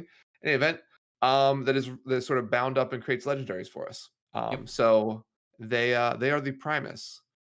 And And if you get you've to see seen the his like model, real person figure at one point, I He think. looks like one of like Thoth or whatever from the Warcraft 3 games, like the cultists, Yeah. necromancer, He yeah, that's what I was gonna say. It looks like some of the necromancers from which is a the really Golden Age. interesting way to go about it because those like picking like the yeah, I don't know. I have mixed feelings about that one. But it's a very major change from the large person that's chained Yeah, up to this like what appears to be fairly small, like hunched over like old little man. necromancer dude. Yeah. Um, Yeah. So that's I think that's I so to be fair, I don't know how like it's big from a lore wise just knowing the identity, but I assume we figure out a little bit more about why that's so important because like if the Primus is the rune carver, then the assumption is that the jailer already has their signia, right? The Maldraxxus signia? Because doesn't the Primus have that one or no? I don't know. Yeah. Maybe. There's Um, probably yeah. but then there's also like, I mean, that's how Anduin got his new Green Blade, right? Is the Yeah. Primus basically? Which is weird. Weird Yeah. that he's helping. But in any event, we know the identity of the Primus. I guess we'll know more about all how that ticks and ties. But the bigger news is the Denathrius news, which apparently, Emallson, you didn't know about this. I So we're gonna didn't read draft. this. Yeah. So this is huge. So, I oh, saw the sorry. thing about there being more dreadlords. Like I was like, okay, more dreadlords. I saw a headline about there being Denathrius stuff, but I hadn't looked at it yet. Yeah. So the Denathrius stuff is spicy. So essentially, what they've done is they've placed Denathrius as the leader of the Nethrezim. Ooh. Which is massive. So, Yes. and a couple people, and I actually went back and watched a little bit of Noble Lore Extraordinaire, posted a video a couple months ago just on Side of Nathrius in terms of that. And in that video, he makes some very clear things that like Denathrius sort of looks like a Nethrezim, not as Yeah. bulky, right? But just in sort of shapes and mannerisms, even like the clothing and armor and stuff, like him and some of the court in Revendreth look like Nethrezim. So, yeah, they have positioned Sire Nathrius as leader of the Nethrezim, and they've data mined a conversation that he has with the one and only Mal'Ganis. So, Mal'Ganis is coming back. They're getting the band back together. So, it's all coming full circle. And then I watched a pretty in-depth video about this from Noble. And what the idea is that it's essentially the Nethrezim, not the old gods or the Titans, that are sort of like corrupting and making all these changes. Essentially, the Nethrezim are placing leaders in each of the 5 or 6 different Okay. houses I'm or gonna stop you here. Is this just like interdimensional gerrymandering, or like their power scales with the number of people that are in their area, and they're just like shunt all the people into the realm of death? Hell yeah. maybe, Okay. maybe. Interdimensional gerrymandering. Got it. I think that's what it's doing because what they did is they basically said that like I guess the lore video was that they've sort of tried to implant people at the head of each of the 5 or 6 different cosmic forces, right?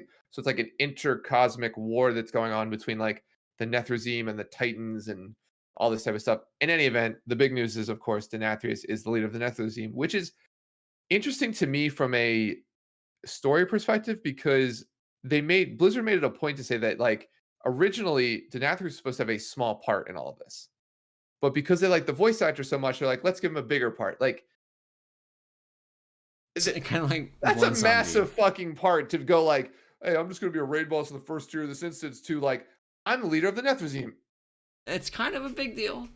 Like that's a fucking huge promotion. That's like going from like, So hey, so like I wait. work at the help desk at like the Apple store to like, oh, I'm Tim Cook's right hand man. Like I'm COO of Apple now. Like that's like the jump Also, he made. so if they liked the voice actor for Denathrius so much, like where's Ramorni's voice actor? Because like, Ramorni's voice actor sold it. Oh yeah, yeah, 100%.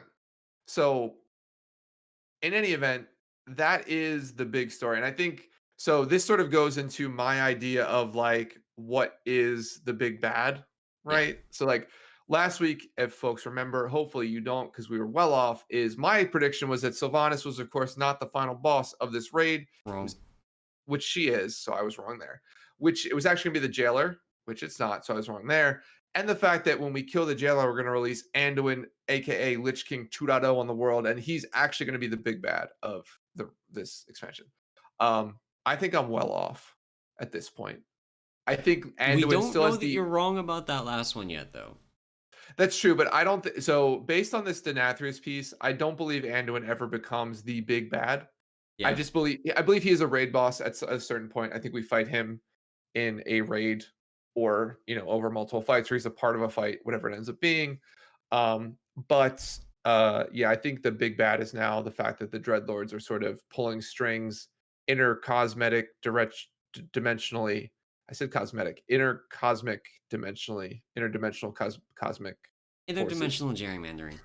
Yeah, it's crazy. That's huge. I mean, that's huge. Like for someone who does not know much or care about the lore, it's actually interesting to me this sort of idea because this gets back to like if they actually make this work in terms of like the Warcraft 3 story, which is the last time I cared about a World of Warcraft story, I am fucking excited because like if the Dreadlords were like actually like Denathrius, they were thinking about this all the way back then, we sort of get a little bit more behind like why they had Lich King do what they were doing and sort of this idea of like um and so it ties to everything. There was stuff that ties to the shorts that were given Yep. for Maldraxxus where like it's Garona, right, is stealing like plans from the Yeah. Nethrezim, Maldraxxus and things like that. So it's cool that this is starting to kind of tick and tie. I don't know enough to think like maybe they're doing a little retconning as they do this, which sort of if they're doing it, and it's been like 20 years since Warcraft 3 came out, so like fine, rewrite the story slightly to make it work today in my mind, but it's cool. So that's the big spoilery news is that Denathrius is the leader of the Nethrezim. Who of course are for folks who don't know anything about this, it's all the Dreadlords, Yeah. essentially. So we get new Dreadlord models, we get female Dreadlord models, which I think are new. Yeah, I think those are new. they're making a big deal Um, about that. and Um, I wonder what implications this has for like that light forged Lathrezim. yeah. Like, is Which he a so plant? he that's what they're saying. They think he's a plant, along with what's the shadow legendary begins with an Dalatov? X. What? Dalatov? Yeah, they think that's actually a plant Hmm. too. Because that takes care of shadow. We have death in Denathrius. You have the Lightforge being, and then they think other leaders of the Revendreth figure into the other cosmic forces in terms of plants. Hmm. It's cra- Interesting. it's crazy. It's crazy, dude. The people that think so. I mean, Like, we're getting like a little bit into like lizard men level conspiracy theory stuff with. that's true. I mean, to be fair, we are, but like, I think it's. I don't know. I don't. For someone who like who does not care generally much about the story in most games that I play, I will tell you. Um, Considering the game I play the most, it's cool that it's actually interesting to me now. And maybe it should have been interesting before this, but like I don't I know. credit the lore by Anam episode for getting you started down To be this fair, path. actually, that's like the first time in probably any expansion ever or portion of the game ever that I read more about the quests and actually watched videos. So yeah, but yeah, so big spoiler news there. Um, I don't know if there's anything on your mind, your thoughts about this one. It'd be fun. I mean, aside from just repeating the interdimensional gerrymandering gag, which is going Yeah, to be a running theme.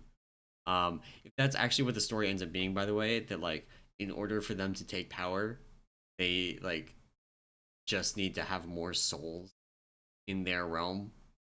yeah, I mean, like it sounds when you say it like that, it sounds like ooh ominous. When you call it interdimensional gerrymandering, and you yeah, think of Denathrius as like a washed up corrupt politician that's like redrawing districts so that he has more souls in his than in, Azeroth's or whatever. yeah. It loses a lot of punch. That's fair. That's fair. I guess the only other lore character too that makes an appearance is Hellscream. Yes. So we haven't seen Hellscream since the original opening out like the was it Afterlife episodes where The they Afterlife did for a Venthyr.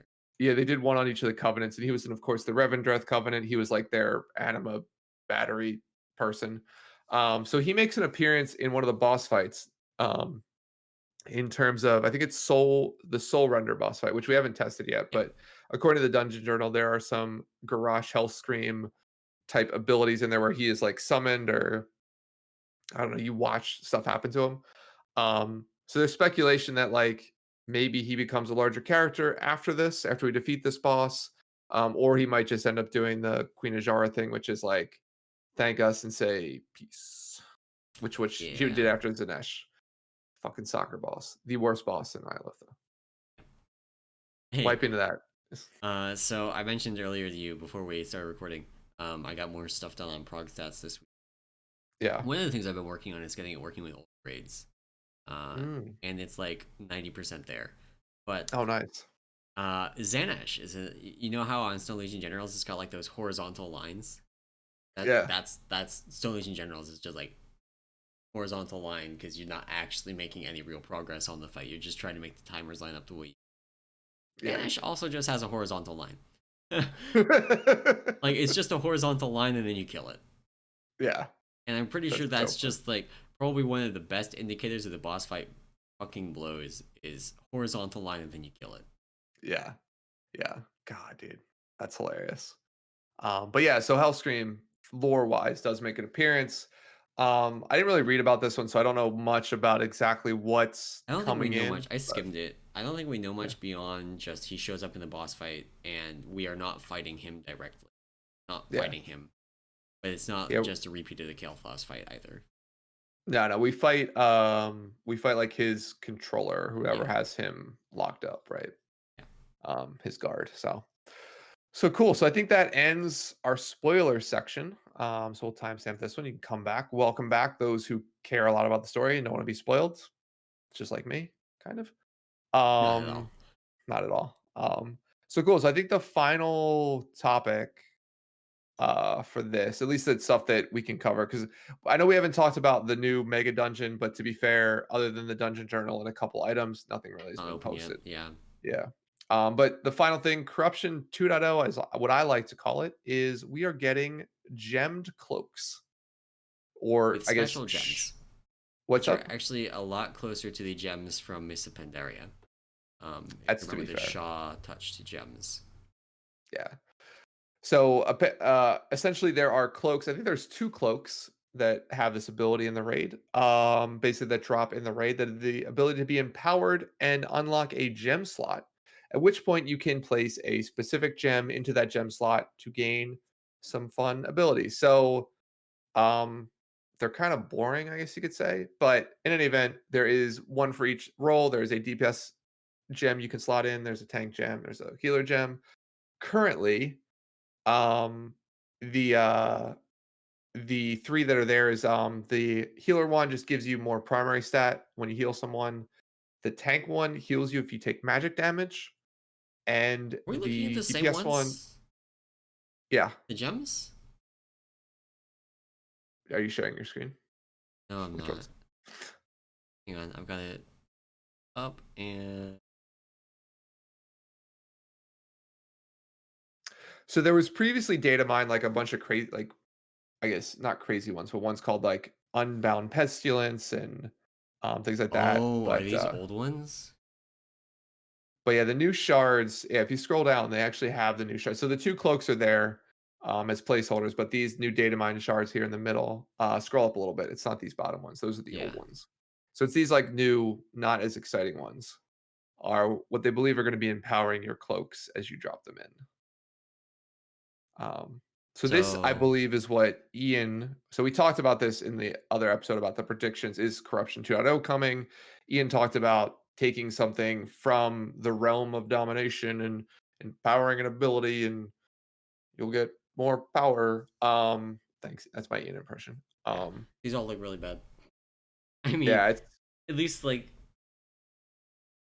I mean, you're gonna equip the cloak, you're gonna and you're equip the gonna equip cloak, this you're gonna gem. equip the item in it. It's gonna be good. It's just not interesting.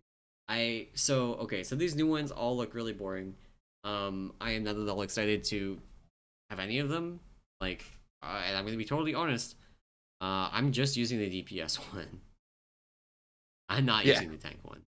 Yeah. Like the tank Yeah. one has to be doing a lot of healing, a lot of healing. I will look. Yeah. Um, and these better not be spec locked. If these are spec locked, like essences were, like I don't know, fucking.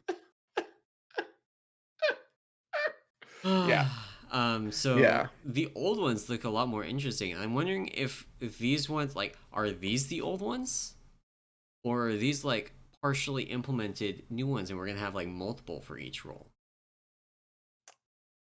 Potentially. I mean, maybe.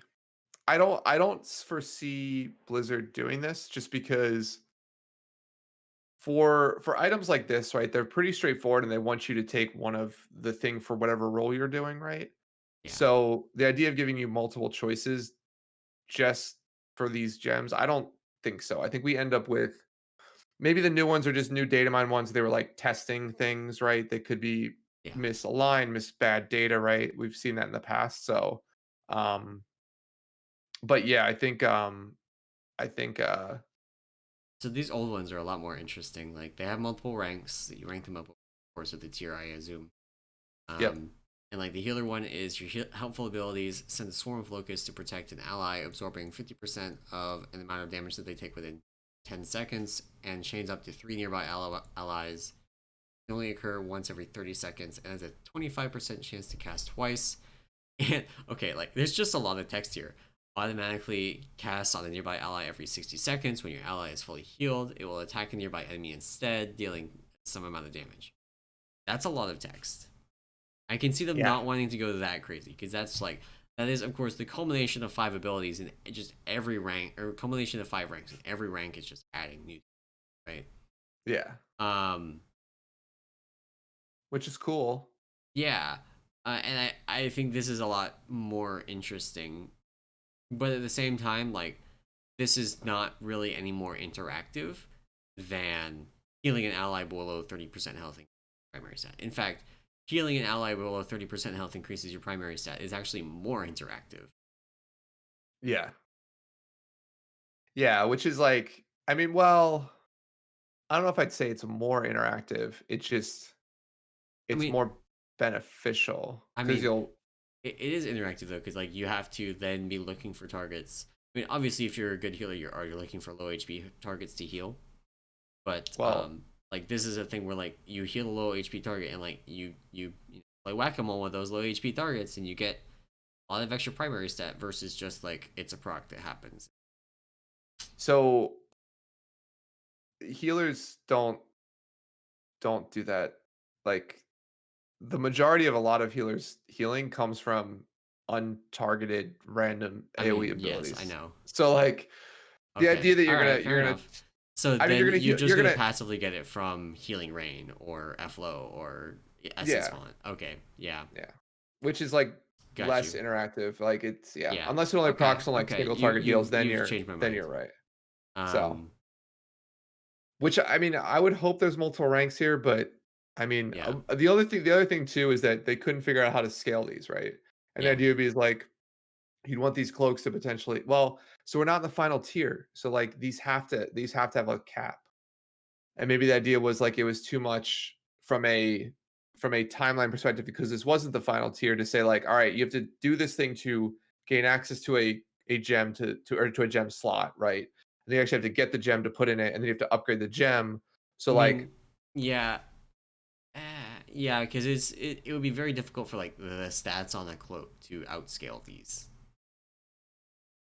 unless the Ru- cloak that it's on just has no other stats, right? Because like if these just take up a cloak slot basically, and you have one of these really powerful gems on it, like you just wear this cloak next tier, yeah, which is why they'd unless have they to literally cap it. just Yeah, turned them off in the new, that's fair. Yeah, which they could yeah, do, but people don't like it when that. I mean, I guess there's no, that's actually not precedent because tier sets exhibit exactly that problem.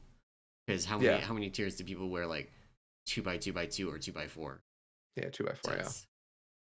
Yeah, and so I mean, that's what I think these might have been number one, something just to simplify doing it this way, right? Yeah, And number two, gets rid of like the requirement or like the timeline to acquire. yeah, Because like the other thing is like you don't want I think these ranks, right? If you got a rank every week, or like even within a week, you got 1 or 2 ranks, you're not utilizing it, right? So it becomes like there's no point in having ranks at that point. If you're Yeah. getting them so quickly that you don't get a chance to actually use the rank you're on, then it doesn't matter, right? What the actual thing is. Also, So these are tied to an item, apparently an item drop from the raid. It yeah, looks like. they're boss, yeah, the boss shards or something, power up soul shards. So, So I'm assuming you kill more and more bosses, you get more and more of these shards, you upgrade your cloak to then get a gem, and then maybe you can upgrade the gem from there. I don't know. We'll see. But I um, believe this is and I that was way system more that excited Ian was about these talking about. before you pointed out that like that's the old ones. Yeah, yeah, it was exciting. We were like, "Damn, Locust Swarm," or like, I don't even know what the tank one was, but it was like, Tank one "Damn, was let's." bloodworms, basically. Oh, okay, It Bloodworms, yeah, actually like at rank 5 or rank 4 and rank 5, it actually everything after rank 3 it would have been like totally fine. Rank 1 and rank 2 were gonna be really annoying because they just drop puddles on the ground that you would have to like go and soak to get healed from them. gotcha. And like if it's one thing your melee love, it's when the boss randomly walks through you because you sidestep to soak a puddle.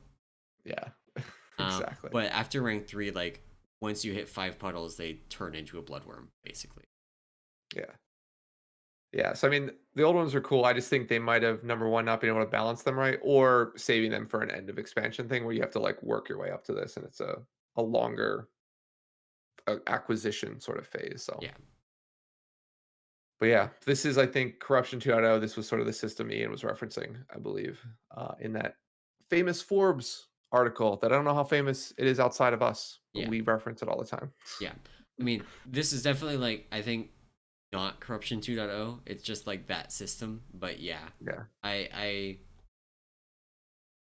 either set of the gems that we just looked at, I would be happy, like way happier to get than anything corruption. Like they are not even. yeah, They're way more like what we had in Mob than they are yeah. that. I forgot about the Shot Touch gems. How did that work? I didn't actually raid in Mob. I like knew about the things, but like so there was the shot touched weapons, and did the new raids just not drop the shot touched weapons, or did you get You new got new shot touched weapons? gems. You got new gems. You got new gems, yeah. I'm pretty sure you got new gems, and at which point the weapons, like, because you got a new gem, you wanted to use it with the new weapon, so that's why you'd upgrade. Yeah. And then eventually, yeah, or no. So the way it worked was you could add a gem to a new weapon.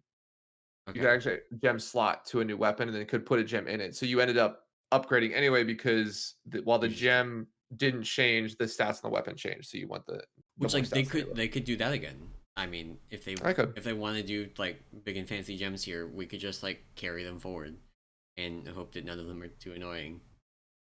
Hmm. But that does also run into the issue that we ran into in BFA of just systems.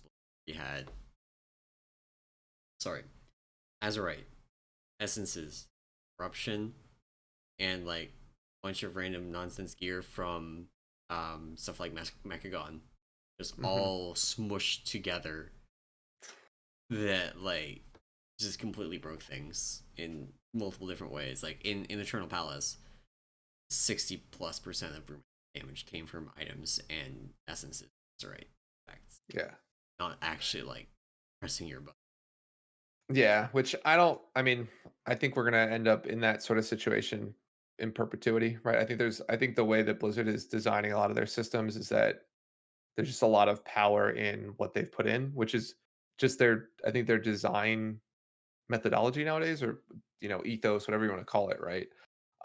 Is sort of adding these things on top of the classes that are already there, which I mean, it's their prerogative for how they design the game. It's just it dilutes. I think everybody talks about this, but it dilutes the actual underlying class because Yeah. like what you press or what you do doesn't matter, and like you're defined by the things that potentially make you different. Yeah, like one thing I've been doing recently to try and get better parses is trying to pick up some of the items specifically from Plaguefall because Plaguefall has a bunch of really good items, like the Poxstorm weapon, like several other trinkets. But the difference between like a Poxstorm and a regular weapon is actually like 1%, right? Yeah, It's like I want it because that's 1%, and I mean, you add up a bunch of 1%, and that's the difference between getting an orange parse and a pink parse or a gold parse. Right. But it's not like looking at my damage breakdown and going, 20% of my damage just came from essences. Yeah, that's fair. And I think that's a lot more healthy. I think like the magnitude of this stuff does matter. And I think stuff like Poxstorm, you can look at how people still seek out those weapons, even though the effect is fairly small. And It, I don't. That just seems like it's better to me than essences in particular. Essences, I think, were just a really bad system on every level. no, I'd agree there too. I think there's a there's a difference though with like gear and like something that's just inherent to your character, right? Like Yeah, I wouldn't consider essences like getting a weapon like with a specific proc on it or a trinket or right. something like that. Well, Um, like in Eternal Palace, the raid weapon for monks had a proc on it. It was like yeah. 5 or 6% of your damage. Oh yeah. I mean, yeah, I think BFA is a terrible example for how they should have Yeah, designed the game. But yeah, that's fair. That's fair. But I mean, this new thing doesn't seem too bad. If they go back to the like, look, man, if they just keep taking MOP systems, maybe next year we'll get a legendary cloak and you can put one of these gems in it and you you upgrade it. could Maybe, already have a legendary cloak if you maybe, wanted. but maybe with this legendary cloak, it procs a celestial for everyone. Maybe. God, that was such a good system. I have a clip. I have a funny clip on my like from when I was progressing Garrosh, and I was actually tanking Garrosh then, and I got hit by one of the rolly things, Uh huh. and my cloak procced, and like literally I get hit, I get knocked back, I go back in, don't say anything, and my raid leader like probably like 5 6 seconds later goes, "Did your cloak just proc?" And I was like, "No, no, it's what? When did that happen?" And so, and then I What literally was died the like 2 cloak minutes for later. tanks? Dude. It was cheat death. Okay, it was a cheat death. Yeah, yeah. Yeah. Yeah. Um, so yeah, so Very that was nice. Very visible that your cheat death proc. Very much preferable to having your cheat death proc and kill 5 people, as can that's happen true. with the Shard of Alar trinket tier. That's so good. One of the very few trinkets in the game that is better in the LFR version. That's funny. That's hilarious. Um, I think that about wraps up what we have so far to talk about Yeah. with 9.1. Um, hopefully, we'll have more raid testing this coming week, and can start getting some more info on some of these other bosses, as well as fingers crossed. That's change. Actually, Yes. cross. Yeah, I was like, why are you doing like Sorry, the? I went to do it. I don't know. My fingers are stiff. That's fair. Tan. That's Like fair. You so gotta, it's fine. you gotta wiggle them out. You know, jazz hands. Um, but I think that means it is time for Q&A. It is time for Q&A, and I forgot to ask for questions, but of course, Anzaru's got our us covered. dude Blazeroo, Did you see honestly, his on name point. on Discord is Blazeru now? I do, I do. He pinged me actually when he changed it. So dude, I love it. I love it. Dude, Blazero, you're the boy. I should actually now I should start calling them Anzaru. Be like, Yeah. hey, Anzaru, thanks for the question. But in any event, Andrew's got a question for us. But before I get into their question, you can send your questions over to Emallson or myself. We would love to get them. We will answer them. We always used to say that we don't have limits. We have limits. They are there. There are things we will not answer for just reasons. But most questions we will answer, and of course, Andrew always has very good questions. And so to this week, Andrew asks, "What do you consider your Power Rangers series?" Question mark. I did not watch Power Rangers. So I can tell you that when I read this question, I didn't know there was more than one Power Rangers series. I did know that. I thought there was only one with the original cast. You had Yeah. the So the Power Rangers is based on this Japanese show called Saiten or something like that. I don't know. But it is literally just a dub over a Japanese show. Oh, really? The original Power Rangers. Like the later ones I don't know, but the original Power Rangers was they had the rights for uh That's so this awesome. Super Saiten or whatever it is show from Japan, and they had the broadcast rights in the United States, and they didn't know what was being said, That's so awesome. so they just dubbed over it. I did always so did they did dub did they dub all of it?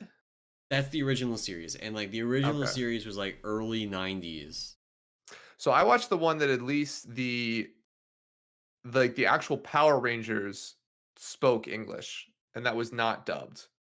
Yeah. So that was when they had an English cast. But however, I believe like the bad guy in that one might have, I don't know, maybe in any event. I didn't realize there was a series before that. So I watched the one with the original like yellow, pink, blue, red, yellow, pink, blue, red. What was the other color? Yellow, Pink? pink, blue, red was it Huh? wasn't green because green was Tommy. And Tommy, so okay, here's my beef with okay, the original Power Rangers, whatever, that was the only one that mattered. But my beef with that Power Rangers was that there was this character named Tommy. Okay. Tommy got to be the Black Ranger. Okay, okay, so there's actually two beefs. Number one, it was extremely racist. The Yellow Ranger, what ethnicity do you think the Yellow Ranger was, Emallson? Asian, She was Asian. All right. What ethnicity do you think the Black Ranger was? black. Yep, African American. Yeah, so and the Red Ranger, the leader was a white blonde kid. So in any event, super racist in terms of casting.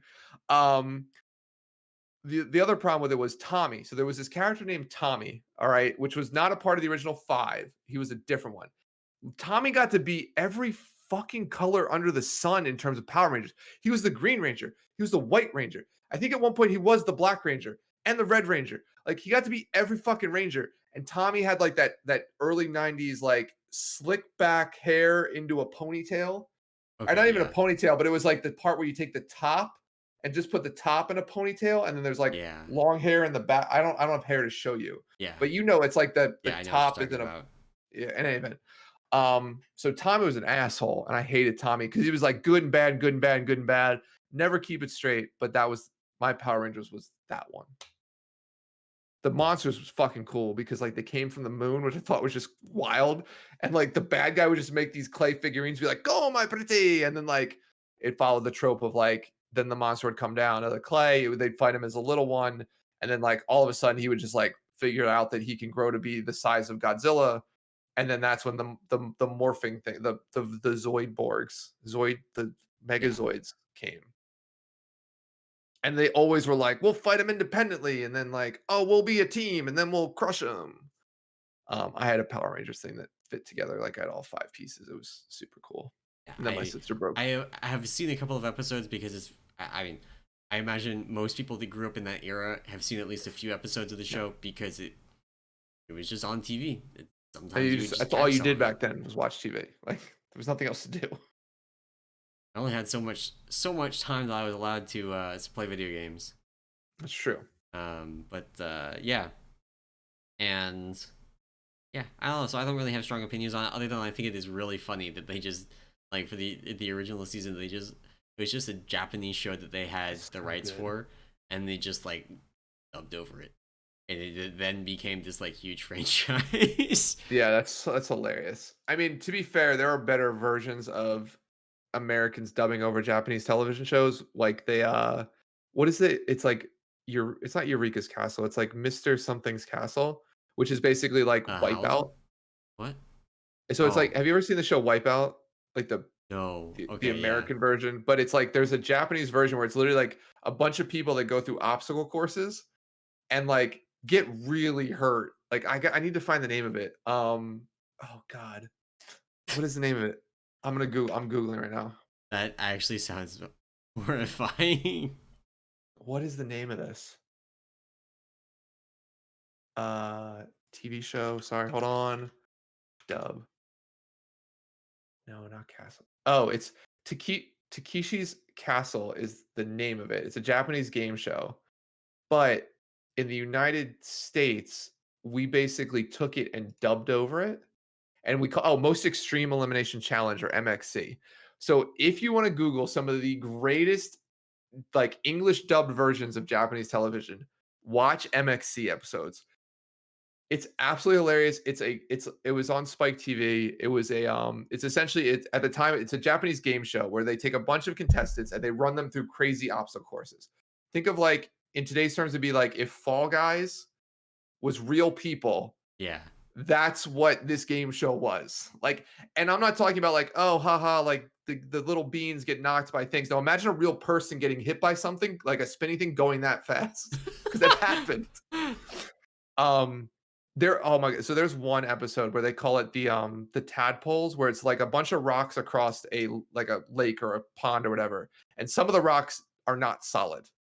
So the idea is you have to run across it and not get hurt. And I watched one dude like run like full blast across, start running, hits like 2, 3, nails it. Fourth one, fake, drops into the ocean or into the water, whatever. But because his momentum so forward, he then hits one that is not like a droppy one and slams his chest right into it and knocks the wind out of himself.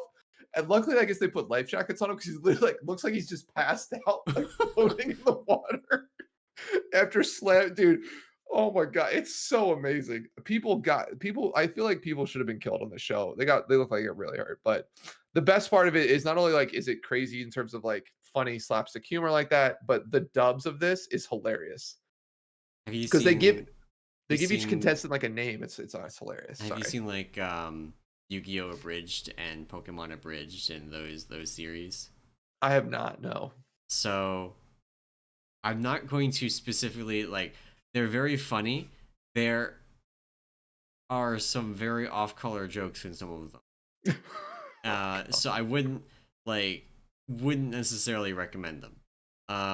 But if you hear people joking about Yu-Gi-Oh, very high the chances are that they're actually referencing that show, Oh which is just god, like a YouTube show where like all the episodes are like 4 minutes long, that's and they hilarious. just like dubbed. It's like two guys dubbing over it.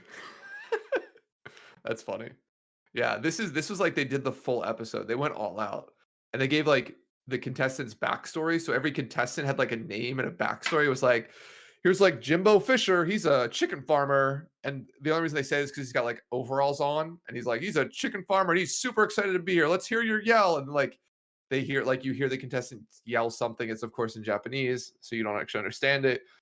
And then like they dub over like the interviews of people and they give people points. So there's like winners at the end, which I mean it's all made up, but Yeah, it's just it's a hilarious show. So if you have like a day or two or some off time, just Google MXC or like most extreme elimination challenge and watch a couple episodes because it's so good. It's got to be on YouTube somewhere. So cool. but yeah, so now that we've talked about our favorite Power Ranger series, which has nothing to do with the past 20 minutes of that conversation, it was the original. It's the only one that mattered, and it's only the original because I think number one, Emallson didn't watch any, and number two, I didn't realize there was more than the original.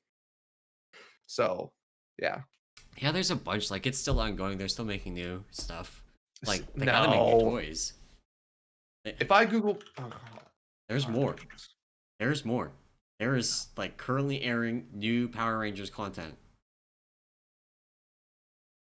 Hasbro owns it right now. Okay. Yeah, I Okay. mean Hasbro owns it. Dying. Yeah.